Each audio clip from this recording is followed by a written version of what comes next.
Fortunately enough, I saved myself on that one, and I have a pretty hard head, and I didn't get knocked out, because if I got knocked out there, we wouldn't be doing this interview right now, and I wouldn't have a daughter, and life would have been over at that day. I would have burnt alive in that deal. I'm Nick Pluniak from Hustlin' Horsepower, and I live my life an eighth mile at a time. I was basically born into this stuff to a large degree. My dad did some of the fastest streetcar stuff back in the 90s, early 90s when I was born, but as I started growing up, I started doing some of those, I got into motorsports in general, dirt bike riding, four-wheelers, all that fun stuff, and I loved it, but I wasn't much of a jumper and stuff like that. I didn't like jumping on dirt bikes and stuff like that, and I was pretty heavily into sports, but when I poisoned myself early on with brake clean, welding with brake clean, I didn't know the difference of it. That's really when my racing career really started taking off, where I stopped focusing on the sports aspect of things and really got into cars. That was been like sophomore, junior year of high school. My dad and the family got out of racing just because of financial reasons and stuff like that. But since I was born into it, I met, even at an early age, 8 years old, 10 years old, I had a whole lot of other responsibilities in other cars that I was much more of a crew member than necessarily an 8 or a 10-year-old should be at that age. And getting into the early years, yeah, I did some pretty cool stuff. So my little S10 Blazer that I built in high school was more of an assembly process, right? There was fabrication involved and stuff like that, but nothing to the extent of the Dirty 30 or the Homegrown Hustler or straight Gangster here, which is a pretty bad ride. So that deal, it was just a fun pump gas street car, and this was going back, I graduated high school in 2009, so this would have been like 07 that I put this car together, 07, 08. And at the time, Hot Rod Magazine was doing I forgot what they call it. It was like a grassroots drag racer deal, where you had to build the car for, if it was 2008, you had to build the car for less than $2,008, which, like, that's me, right? Like, I made $9.25 working at Tim Hortons at the coffee shop, but like, yeah, I built that thing for right around $2,000, and absolutely everything on that car was used, like pistons, rings, bearings, everything. That car literally would go high sixes in the eighth, anywhere USA. Like, it would lift the front tires about 4 or 6 inches there, no burnout, no nothing, no rear suspension, because I used to get the 295 radials off of a guy that lived about an hour away. That was a real radial racer, Jamie Stanton. He's pretty well known in the radial stuff, and I think at that time he had his early 2000s Camaro nitrous steel that was fast, but I'd get his tires for cheap, and I'd go run those things on the street, and I think it was probably up until the Dirty 30 that I never bought a new set of tires for any of my cars, right? Like, literally, I think the Dirty 30 was the first time I ever bought a new set of racing slicks for the thing, because, like, budget through and through, right? And I buy the Dirty 30 with, like, the last couple pennies that, like, I have, like, broke, like, straight up, like, nothing. So I spent 4 or 5 months working on that car a lot, but no money. I took the body off the frame, just wire wheeled it. I peeled this thing down to nothing. I acid washed the whole inside of the car, the floor, and the frame, like inside, outside of the car, but I left the whole outside of the car regular. So I went and acid washed the car, which I learned from Dennis Taylor, Alex Taylor's dad, when I was working in Arkansas. And I promise you, it's a whole lot easier acid washing the car when it's 40, 50 degrees out than it is like when it's 100 degrees out. So acid wash the car, and like, I spent a whole lot of just elbow and grease type stuff, getting the Dirty 30 to a point that, because it was going to be a long-term, like, that's a car that I was like never going to sell. I knew it was going to be cool. So I ended up building a 25-3 chassis for the car, just in my mom's driveway, and like legit, like, the door was broken. We had a big old wooden door on the freaking garage, and like, there wasn't enough room in the garage to really work, but like, I made it work. And I did that whole like 25-3 chassis over the course of the winter, and literally with the door half open, because the door wouldn't really close. And when you're bending long sticks of tubing, I like to do the main hoop and stuff like that, like, you got to have way more real estate than was in the garage. So like, it's literally snowing out. I wish I videoed all this stuff, but it's literally snowing out, and I'm bending up the chassis like with snow blowing into the garage and stuff like that. So yeah, I put this car together, the Dirty 30, springtime 2016, whatever it was. I was traveling with Lutz Race Cars, Jeff Lutz and them for a little while that I met on Drag Week 2013, and had a whole lot of fun with those guys. They knew the crap that I was dealing with putting this car together up in New York in the winter and stuff like that. And he's like, hey, come bring the car down to Pittsburgh, which was about 3 hours south of where I lived. And he said, you could work on it during the weekends and stuff like that, and like we'll set you up, and like we got all the tools that you need. Like you don't have to use your Harbor Freight angle grinder to cope tubes and stuff like that no more. I was like sold, and like I had the main part of the chassis done, but there's the technical stuff wasn't done yet on the car. Like the turbo headers weren't built and stuff like that.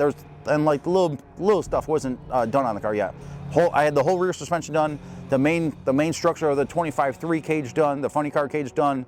All that stuff done, but there's the little odds and ends. So the Dirty 30, I ended up making it to Drag Week, and we run the Aussies, and I cut a 000 light on them, and we were going back and forth, and I like with the Aussie Chevelle, and like I put like 3 or 4 cars on them, and you guys got video of that at that day there, and that was literally the first time the car ever like ran and drove. On the third pass, I went at 918 at only 146 with like 3 pounds of boost in the thing. So like the car showed some potential. So over the next couple of years of running the car and racing a whole bunch of events, we ended up going 820s at 170 on just 93 octane pump gas. And then we put it on methanol and we started racing some faster small tire no prep stuff. Over the course of the winter, I front half the car and back half the car. Redid the rear suspension and front suspension. So we make the changes to the car and we do a little bit of testing before this big race. And actually, it was 3 days before the race that we lost the Dirty 30 app. And I was getting phone calls. They're like, there's about this race, there's this race, there's this race. It's gonna be a big one, it's gonna be a real big one. Like, I get this phone call and this was probably Tuesday night or Wednesday night. And I have the front half of the car disassembled, the back half of the car disassembled, and I get this call, and it's probably about 11 o'clock at night. And they're like, this race is gonna be big, and like, we'd like to have you here. And they're like, start talking about the payout and stuff like that, and I was like, I'm pretty confident in like my abilities. I think we got a pretty good car to come out here and win this deal. It's gonna be scraped concrete to the bare concrete surface. I was like, I think this car, like, it's not a top tier car, but like, I'm pretty sure we could come out here and run pretty freaking well.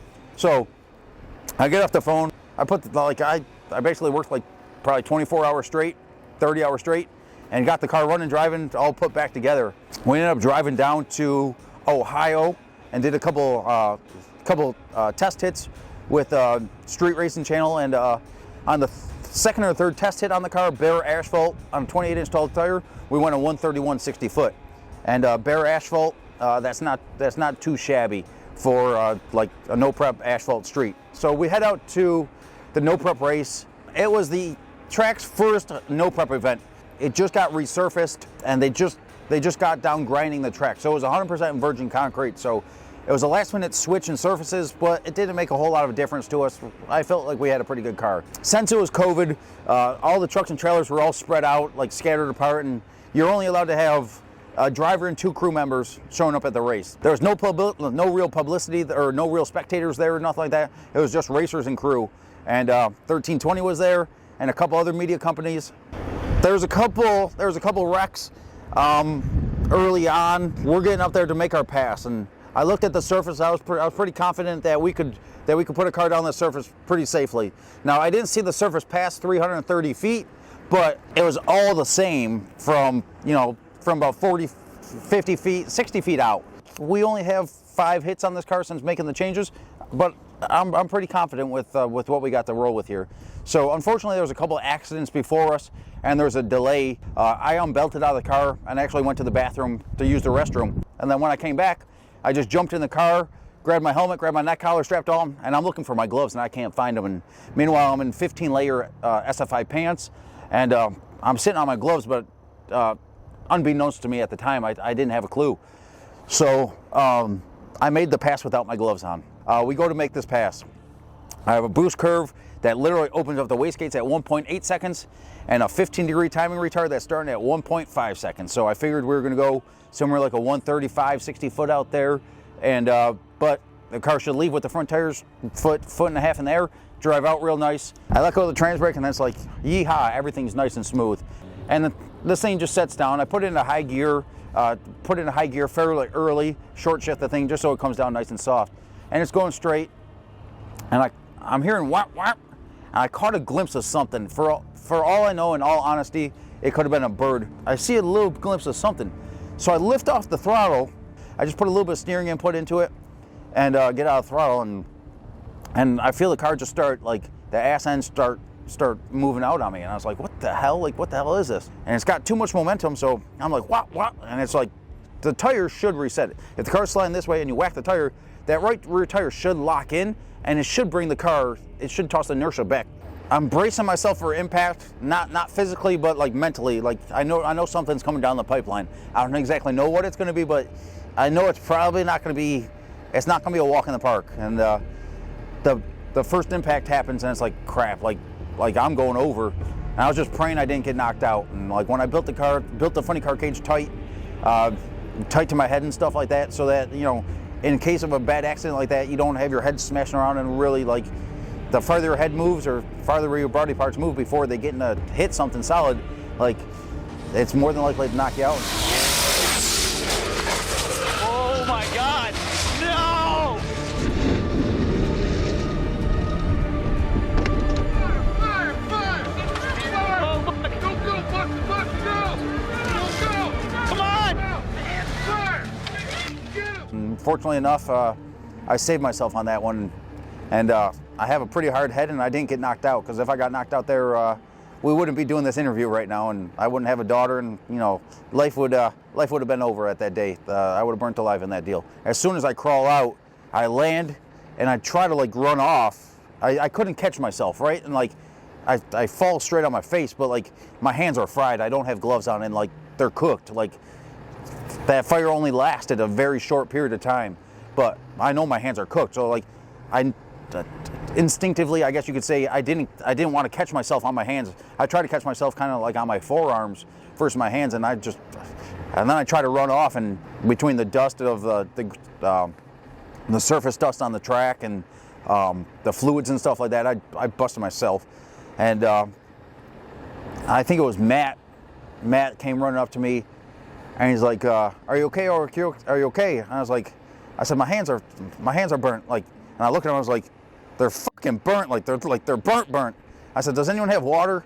And Kyle actually came down with the cooler, and I put my hands in the cooler. We actually sat there and we watched that car burn to the ground with the fire department locked outside the gates. And that one sucked. I lost. Now, I don't want to say it this way, because there's people in this world that have a whole lot less that are a whole lot less fortunate, but financially, like, that was everything I had, right? I had a house, but, like, I don't own a house. I've been in the house for, like, less than a year. Like, I have, like, maybe $4,000 paid off of my house. Like, I don't own a house. Like, the bank owns the house, right? Like the car was, like, man, that was basically everything I had, right? Like, basically everything. And just before that race, the only reason we went to that race is I was actually off of work because of COVID. Maddie was off of work because of COVID, and I just sold my pickup truck the week before that, and we had the school bus. So I was like, you know what? I said, we got this 10 grand. I said, let's go gamble $1,500 on this weekend, and let's see what we could do. And yeah, so we had no truck. We drove the school bus around for a year because we sold her truck. We got rid of all of our payments after we lost the Dirty 30, and I said, this, like, it's on us. Like, we either gotta, like, we're either gonna come back from this one, or we're not. Like, and a fire is accidents suck. But fire is just a whole nother level of destruction. And people that lose their homes and stuff like that, like, the empathy I have for those people is just on a whole nother level. Like, the amount that we lost just in a freaking car, right? And, like, it's just a car, but, like, there was a lot of freaking time and money into that car, like, a lot. And it was rusty and stuff like that, but we lost $10,000 worth of electronics in that fire. And, like, there's no insurance on that crap. There's nothing. You know, like, I saved as much as I could off of that car, but there really wasn't much. I literally took a hammer and chisel to get the drive shaft out of the car after we took that car out, because the shocks were all melted into the drive shaft. Like, you couldn't even get a friggin' wrench on the nuts on the U-bolts on the car. The only thing left of the shocks was the stainless steel bearing case on the bolts. Like the shocks just completely melted off the car and stuff like that. It was bad. I emptied out my bank account, whatever I had left, and I started buying and selling stuff. But even that, like, I knew we weren't going to be able to make enough money to go do the journey that we had planned of living on the road and racing and living on the road, doing the stuff full time. The Dirty 30 didn't have the ability to make money racing like straight Gangster has the ability to, but it had the marketability to do some really cool stuff. And we had a whole lot of, we had a Netflix deal on the line with the Dirty 30. We had some other really cool deals that were lined up that were going to be, that gave me enough confidence that was like, hey, we could go and take this risk, like sell the house, and we could go do this deal full time. And my employer at work, he was an advocate of me leaving my job. So he's like, Nick, he says, there's a lot of people that belong between four walls. He says, you're not one of them. He said, you need to go out there and see what you're capable of. And it's been 2 years of being independent, and so we're still doing it. But we go and put the Homegrown Hustler together after that. Ugly freaking car, but it was fast. It was fast. We went 113 60 foot on the front side, no prep on a 28, and we went, I'm not going to say the mile an hour, but it was pretty big mile an hour for a front side no prep for a car that looks like a pile of junk. But I lost my job for having a YouTube channel that made $67 a month 2 weeks before I was vested with the company. I literally had a paycheck from Google AdSense that was $67 or $71 that the month that I got the certified letter from my job saying you are no longer employee of this company due to financial incomes through social media services. Fortunately enough, over the 5 months before I lost that job, we put the Homegrown Hustler together. So we have the Homegrown Hustler, and we did pretty well with that car. We had that car together 5 months. We went to 7 finals with it, and we had to start over again, right? And so new chassis, new stuff. But 7 finals in 5 months, not too bad. We were just getting ready to start a Southern Swing the week after Thanksgiving, and this race was the week before Thanksgiving. I actually postponed a major surgery that they were going to remove my small intestine, my colon. So that was going to happen in December over winter. So I delayed it until after November because there was a $250,000 no prep race, and we had a pretty fast car there. And at that race, first round, 30-something degree temperatures, we made a hell of a pass, but the car I hit the scramble button, and the scramble button didn't activate. I lost that round by a half a deal, but we ended up winning $7,800 in the second chance race, but just playing the game essentially. In the no prep world, we're grudge racers at the end of the day. So we show up to this race after the $250,000 race. We actually broke a connecting rod and sent it out the pan. A steel rod and aluminum block. It should have destroyed everything, but we had a little bit of luck on our side, and I went in there with a Dremel tool, cleaned up the bottom of the cylinder walls, and we put that motor back together to go run this race for 20 grand like 4 days later. I found out after the $250,000 race that I was diagnosed with Crohn's disease as well, so they canceled my surgery. So I was like, well, that's good and that's really bad at the same time. Like, we get to keep on going racing, like, I'll have my intestines in me, but like, I'm still gonna have some really severe, intestinal issues until it gets to the point where basically emergency surgery or something like that. So I was like, might as well keep on doing what we're doing if we're not gonna be out of the game.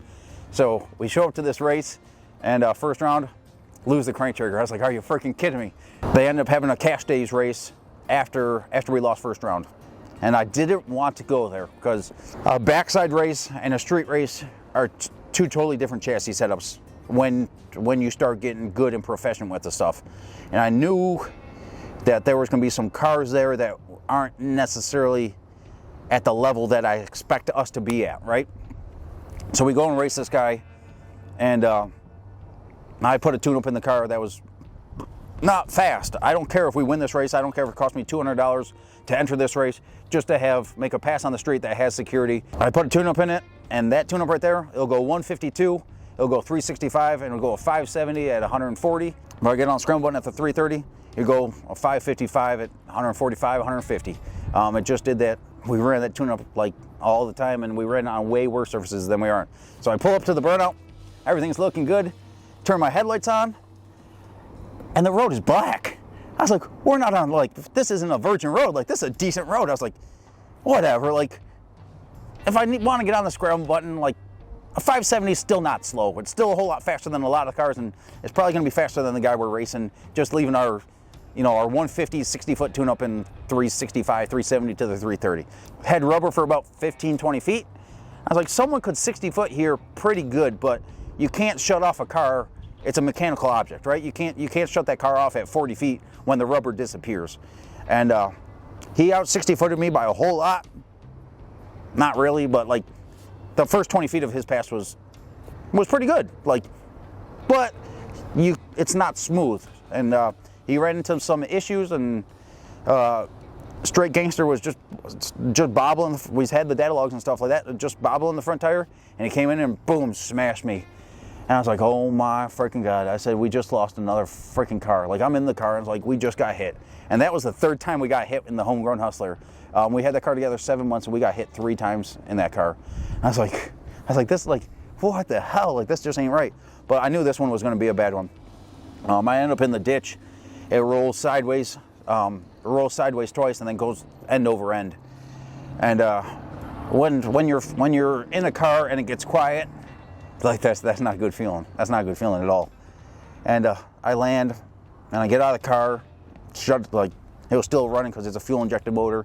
I shut the car off, and I was just like damn near speechless. I was like, are you fucking kidding me? Like, this ain't fucking possible. Like, how the fuck do we just lose 2 cars in 8 months? And like, I understand the type of racing we're doing and stuff like that, but like, very questionable circumstance. So like, this car was like, we just went fast, like damn near a virgin asphalt street with the car. Like, this car was about to do some really like special things. Like, we're racing for some big money with this car, but we're grudge racers, right? So we lose the Homegrown Hustler, and we load up and we head back to New York, and our southern winter plans got stopped right then and there. We're back up in New York. I was like, I could back half this car. We could make this race in 14 days.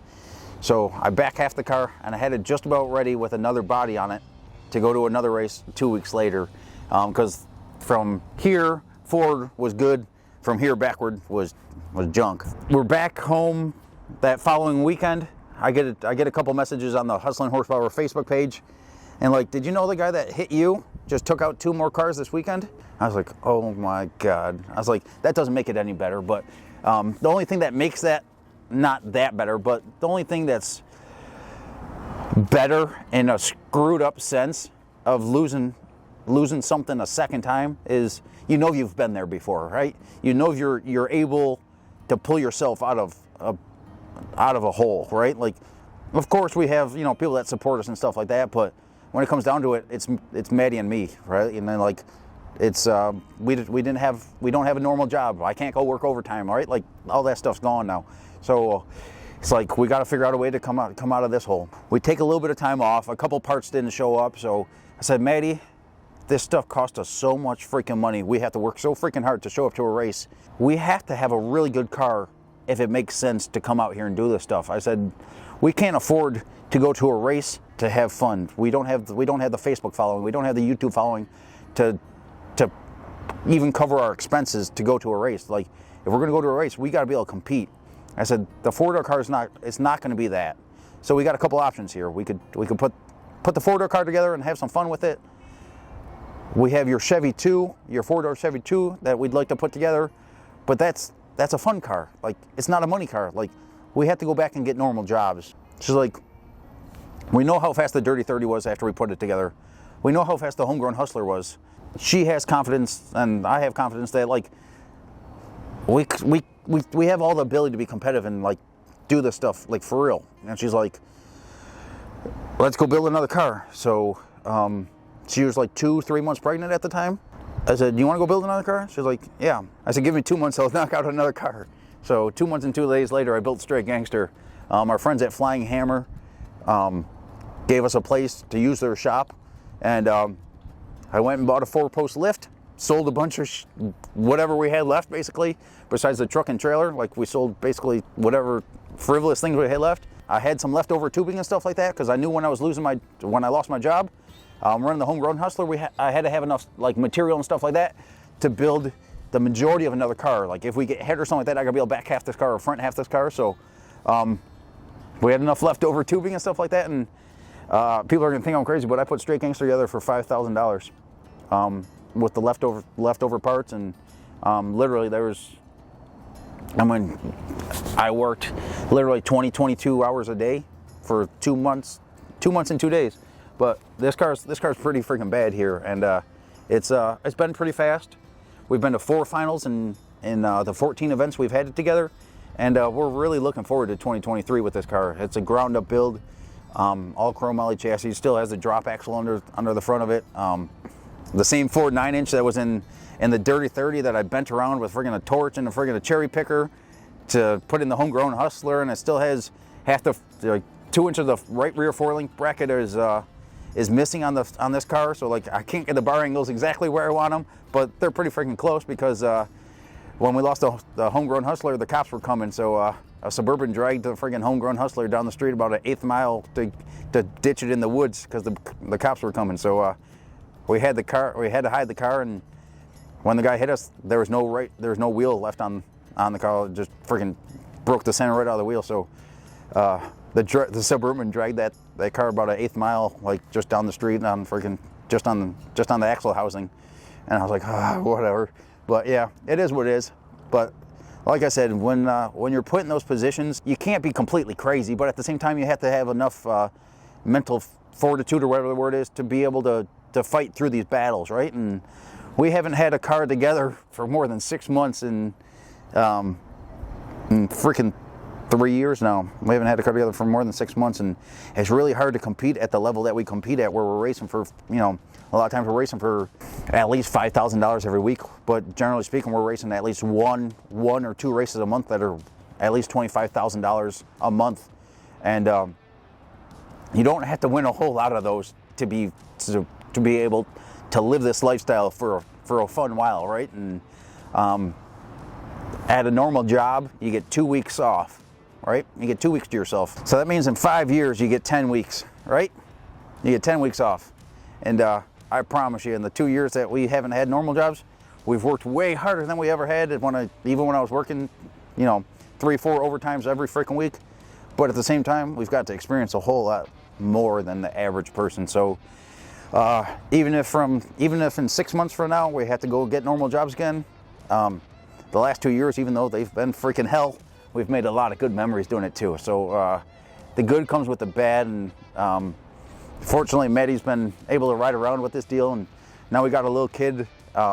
We got our daughter MVP that rolls around with us, and she made it to her first race two weeks ago now, and we brought her out from New York down to North Carolina. It was a 10 or 12 hour ride down to the race, and she got to see mom and dad take their home built hot rod to the finals and take it home. So at her first race, so that's something that money just can't buy, right? Like that's definitely not a storytale ending book. Like this book is just we're still in like maybe the 3rd chapter, but like this can be a Harry Potter novel, right? It's gonna be, there's thousands of pages to this freaking book. We don't plan on stopping this anytime soon, and there might come a time if the social media stuff and the other stuff doesn't really take off that we might have to take a step back and stuff like that. But that's the problem with this racing stuff, is if you take a step back or a day off, or we were out of the game for 10 months after losing the Homegrown Hustler to bringing this car out, and so many people are evolving, and so many as I'm busy trying to make some money or trying to build another car, other people are out testing and they're learning things, and technology is evolving, and technology never sleeps. We've come to learn out that living this race car hippie lifestyle, that you don't necessarily need a whole lot of money, right? Like you need enough money to feed yourself and take care of yourself and blah, blah, blah, blah. So many people wait till retirement to live their life. And between my medical issues and a couple bad scares, like if I can't do this stuff in 6 months from now, I want to know that I did it as much as I could when I could, right? So I'm not a person that could sit on a couch. We only showed up to, when we didn't have a car, we only showed up to, I think, 2 races or something like that. Because like, if I'm not crewing on a car or tuning a car, I can't I don't do good at the racetrack with going there to spectate. I appreciate everyone that comes out and travels 10 hours to come watch us race and stuff like that, and we do our best to make you feel at home when you're at the racetrack or in our pit spot, but I can't do it. I'm not a spectator. So let me introduce you to a couple special ladies and a pretty goofy dog that join in on this journey and give me enough that support this crazy adventure. I got Lady Gangster and MVP and Sexy Rexy. They've been on this journey. We've been on, man, we've had a lot of good times. Is that the future in your hands right there? Yeah. I think Car driver? MVP. It's probably gonna be 2 or 3 years until she gets to drives the fast car. But yeah, it's cool to see the next generation. Whether she chooses to do drag racing, no prep racing, or whether she chooses something else, we're gonna do this stuff for as much as we can, as long as we can, and we'll be involved in the sport until I'm gone. It's been a hell of a journey. If nothing else, it's a journey nonetheless, and I've enjoyed the hell out of it. I agree. It's awesome to look back on our memories and be able to say like, hey, we were able to do this. And like, getting to the point that we're at now, like, if we would have gotten here, I want to say the first try, right? Because we probably would have gotten here the first try if it wasn't for those unfortunate circumstances. But it makes you appreciate the little things so much more, right? And like, there's so many things that you could do in this country that doesn't take a lot of money, and just like, it makes you appreciate the little things. So like, it's kind of like a race car hippie lifestyle, but some people judge the hell out of it. But hell, we keep ourselves fed, we have a whole lot of fun, and we're gonna raise a pretty good kid here. So let them talk all they want. I'm Nick Pluniak, and that's how we live our life, 1/8 mile at a time, hustling horsepower.